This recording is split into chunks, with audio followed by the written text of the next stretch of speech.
Welcome to New Sky TV, a stunning plot twist.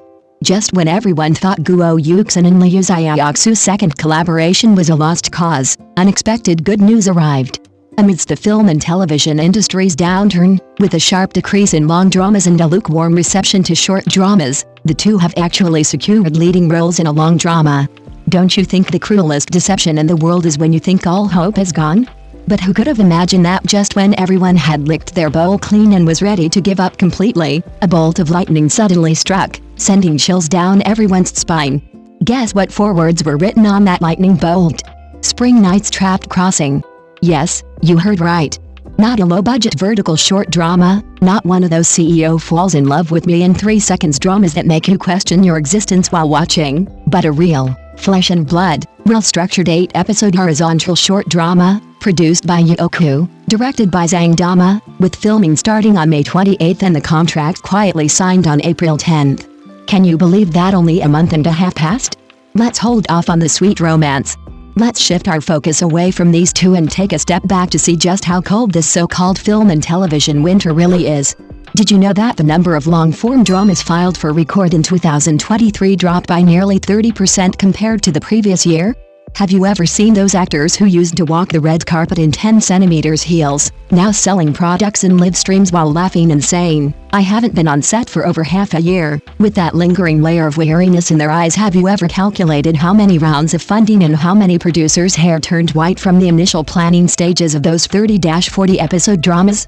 But now, long dramas are too bulky, short dramas are too sluggish, and horizontal short dramas fit perfectly into that high-quality yet not drawn-out niche. 8 episodes, 15 to 20 minutes per episode, totaling about the length of 2 movies.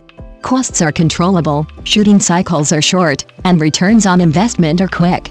Don't you think investors love this kind of easygoing product? So why did Xiaoxu gamble on Zhang Dama this time? Because he directed Summer of Fendra, which received a 6.8 rating on Douban. Not a complete flop, but certainly not a disaster either. This kind of seasoned director, with his familiar process, high efficiency, and guaranteed quality, is exactly the warmest coat in the cold winter, isn't he? So tell me, when the entire industry is cutting budgets, reducing projects, and trying to survive, why are Yuxin and Xiaoxu still able to go against the grain and get scripts for leading roles in long dramas? Is it simply because they're good-looking, have strong on-screen chemistry, and their Douyin hashtags are trending? Let's be frank, okay? In this film and television winter, the first to freeze to death aren't those without acting skills, but those pseudo-top stars whose salaries are inflated to the point of bursting at the slightest touch.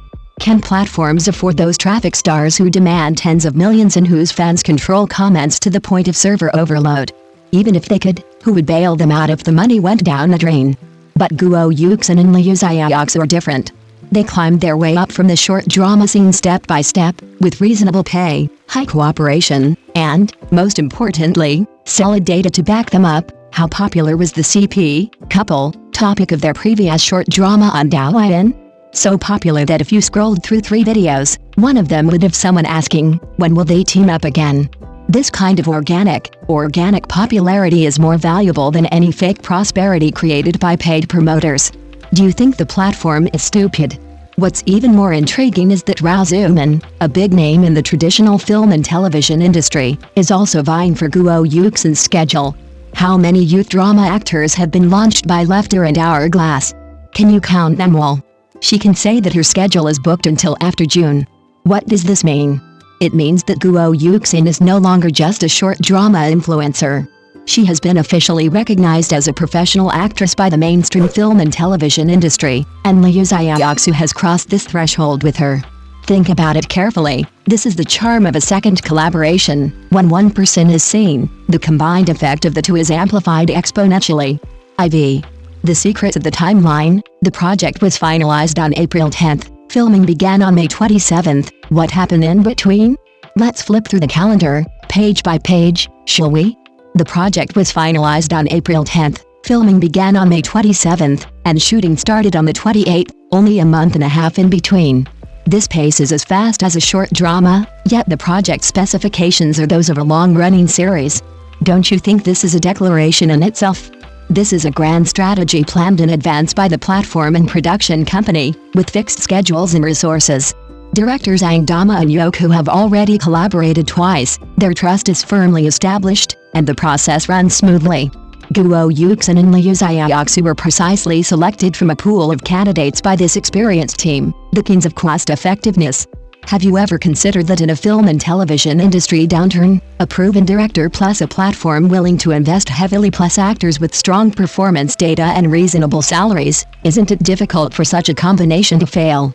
So, while other actors were still struggling to make ends meet and forcing smiles in live streams, Guo Yuxin and Liu Xiaoxu had already received their filming start notices for May 28th. Guess what the first scene on the sheet of paper was? Where was the crew filming? Nobody knows. But what is certain is that throughout June, lighting, cinematography, costumes, props, production crew, directors, screenwriters, everyone would be focused on these two. This wasn't luck, it was a precise positioning after the industry's trial and error. Long dramas are too cumbersome, short dramas are too cheap, and horizontal short dramas fit perfectly in the middle. And Guo Yuxin and Liu Xiaoxu were perfectly positioned in this crack of the times. You say this isn't perfect timing, location, and people? You say this bowl of daylily is hotter, more fragrant, and more worth staying up all night for than any other bowl.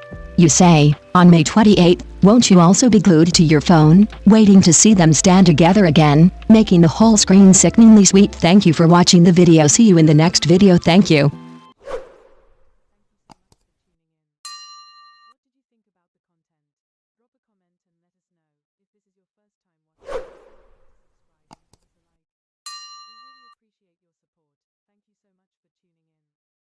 What did you think about the content? Drop a comment and let us know. If this is your first time watching, don't forget to subscribe and give us a like. We really appreciate your support. Thank you so much for tuning in. What did you think about the content? Drop a comment and let us know. If this is your first time watching, don't forget to subscribe and give us a like. We really appreciate your support. Thank you so much for tuning in.